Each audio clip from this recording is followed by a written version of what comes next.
Hey guys, what is up and welcome back to my channel. So this video feels really weird to film. I have not filmed since the beginning of May. It is now almost December, but I'm here to just give you guys a quick life update and where I'm going from here, where my channel is going from here. And I'm gonna try really hard not to ramble for 45 minutes. I am naturally a pretty rambly person, but I will try to be like short and sweet. So yeah, let's just jump into it. So to kind of just cut right to it, I am filming this video and I'm here to tell you guys that I'm not returning to YouTube. And to be honest, I don't know if I will ever return to YouTube. It's going to be kind of like a day by day, a week by week, a month by month thing. I know a lot of people say it, but I really believe that I have one of the best subscriber bases here on YouTube. You guys are always very sweet and very supportive and very understanding and very patient. So I don't feel like I owe anybody anything. Like I don't feel like I have to sit down and film this video. But at the same time, YouTube's been a massive part of my life for about 5 years. I started my channel in 2017 and I've made some incredible friends here. A lot of people I talk to like outside of YouTube. I feel like this lighting is not my friend. There we go. I feel like that's better. And the cat is scratching the door. Hold on. Yeah, I've made some incredible friends here and I talk to quite a few of you guys like outside of YouTube. And like I said, well, I feel like I don't owe anybody this video. I just feel like I do kind of just want to talk to you guys. And, you know, if you've watched my videos for a long time, like one, how much I appreciate you guys. And just, you know, I really do love my subscribers. I just have to kind of do this. And I just want to talk about why I'm doing what I'm doing. Like I said, I have no plans to return to YouTube. Originally, I was like, I'm just going to take an extended break and kind of get my life together, but that's kind of morphed into I'm not sure if I will ever return, and I just can't commit to anything right now. My heart says I will return, but I don't know. So there's really two big reasons that I'm leaving. One is just YouTube itself. I'm sorry if I don't know, I feel all frazzled that with like my camera, I haven't filmed in so long, I like forgot how my camera works. I hope this lighting isn't terrible. But yeah, just YouTube in itself is one of the reasons I'm leaving the platform. YouTube is very different from when I started it in 2017. And I talk about YouTube kind of like it's a ex-friend or like a abusive ex-boyfriend or something like that. Talk about YouTube like it has its own persona, but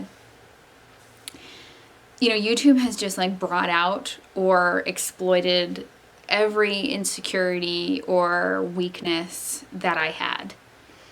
And what I mean by that is I've put my heart and soul into YouTube. I really take pride in the content that I create and that I do, and I want to do good and I want to put out a good video. And when a video doesn't perform well or just something like that, or when I aren't gaining subscribers or my channel's not growing, it just brings up a lot of self-doubt.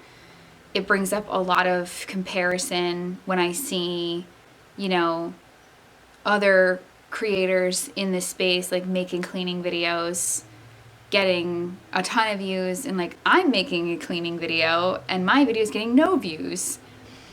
And it's just, am I good enough? I'm not pretty enough. My house isn't good enough.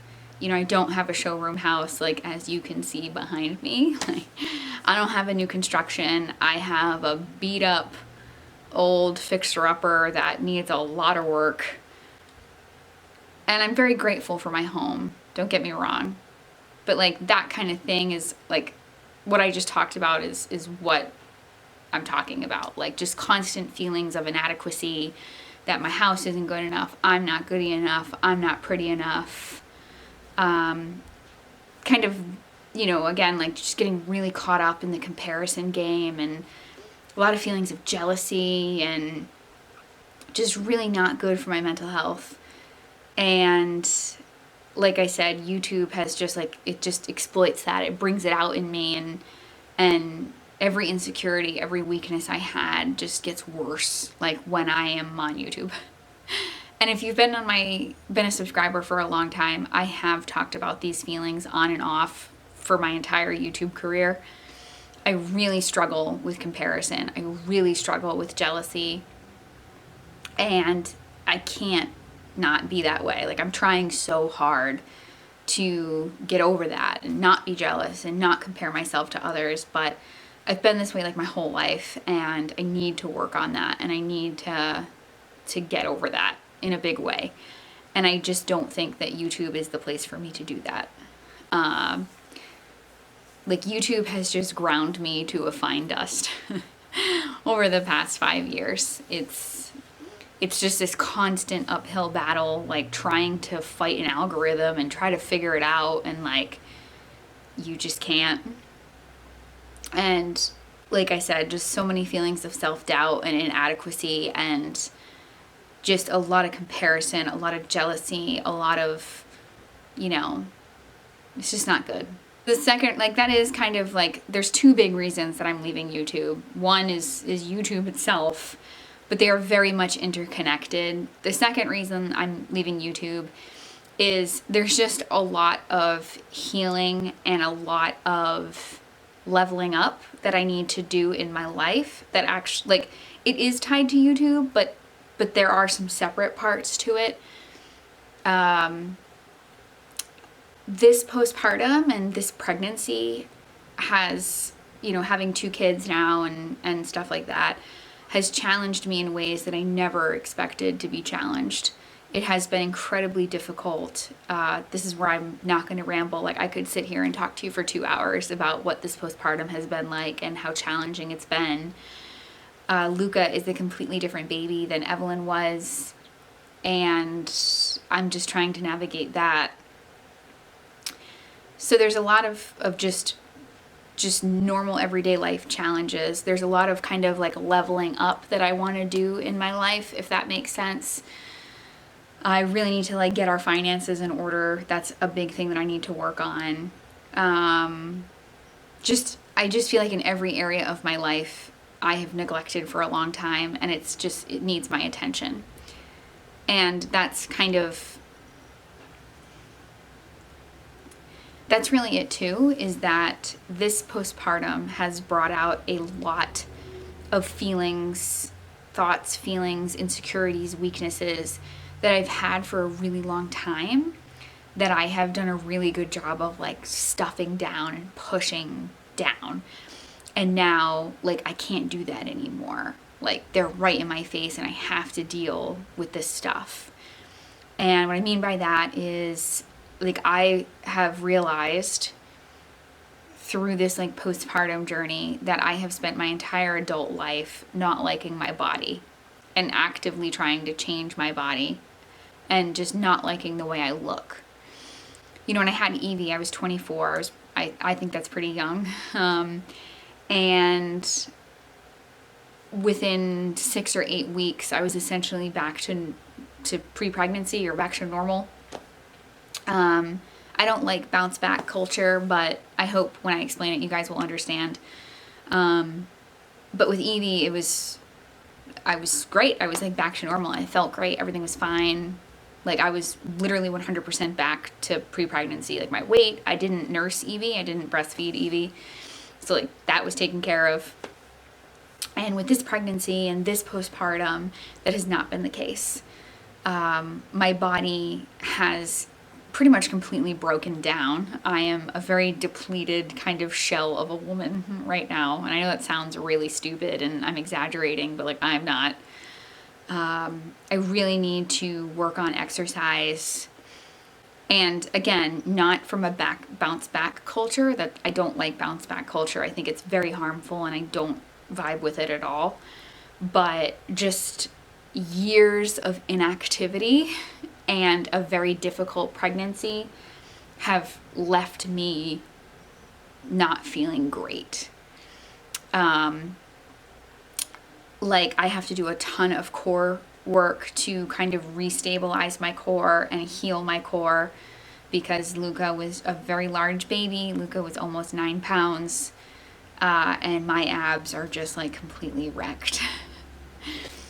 So there's just a lot of things that have come up this postpartum that I didn't expect. Like I said, a lot of like bad feelings that I've had for a really long time that I was able to push down.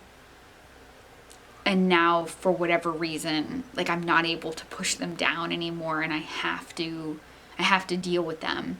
Like I said, part of it, like with YouTube, like the jealousy and the constant comparison game that I play, like I need to work on that. I need to heal that part of me. I need to figure that out. Like, why am I so jealous of everyone, and why do I compare myself all the time? You know, as well as, you know, what I just talked about, that I'm 33, and since I've been 18, pretty much, I have hated my body. I don't like the way I look. I'm constantly trying to change things. I'm constantly, you know, it's not healthy. It's not good. It's not a good place to be mentally. And I need to confront that, and I just have a lot of like healing and kind of work to do, you know? And I just feel pretty much my entire adult life, I have been unable to form good habits around my health. My nutrition got really good in 2021, and then I got pregnant and it all went to hell because I was nauseous, and like all I did was eat like processed, like ultra processed carbohydrates. And so I need to like really like get in a good place with nutrition. And like I said, building that habit of moving my body from a place of love versus moving my body from a place of hate or shame. I feel like I am rambling. I'm sorry, guys. I said I wasn't going to ramble, but I definitely feel like I'm rambling now. And yeah, I don't know if I already said this or not. Like I said, I'm very frazzled today and I'm very sleep deprived, but I think I already said this, but it bears repeating. Just like with Luca and like postpartum, like I just had a lot of body image issues come up and like bubble up to the surface that I'm just kind of forced to deal with. I'm pretty sure I said that. But in any case, I can't heal and do this really hard kind of like mental work and like emotional work on YouTube. Given everything that I just talked about, that like YouTube just tends to make all of those issues amplified and gives me very bad feelings. I'm definitely going to be staying active on Instagram. If you guys have Instagram and want to like keep up with me or like catch up or whatever, or say hi, definitely follow me on Instagram. For whatever reason, Instagram doesn't feel bad to me. Instagram feels safe. I don't know why. It's very much the same. I don't know why that particular platform, I don't get all the same feelings that I do on YouTube. I do kind of want to document my kind of like level up and like health journey on Instagram, but at the same time, it's going to be very non-committal. That's a big thing that I have right now, is I don't want to commit to anything. So I may post a reel or two about like what I'm doing to kind of literally like build back after a very challenging pregnancy and a very challenging postpartum. But I don't want to commit to anything, so maybe not. But feel free to follow me on Instagram. I am on Instagram all the time. I'm always posting silly things in my stories, and like I said, Instagram just feels better to me. So I'm definitely on there if you guys want to stay in touch. And like I said, I don't know what the future holds for me with YouTube.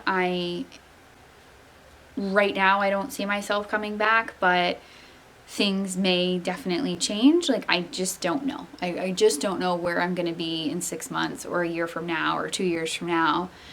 I'm really just taking it day by day, and I really just want to get into a good place mentally and also a good place physically. So that's where I'm at.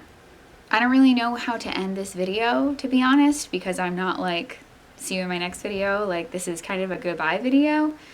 But with all that being said, I hope you guys are enjoying the holiday season. I hope you guys have been doing well. I know I haven't talked to you guys in a very long time. But yeah, hopefully I see you on Instagram. Hopefully we can catch up there. So I hope you guys have a wonderful holiday season. I hope you guys are doing well. And hopefully I'll talk to you on Instagram. Bye, guys.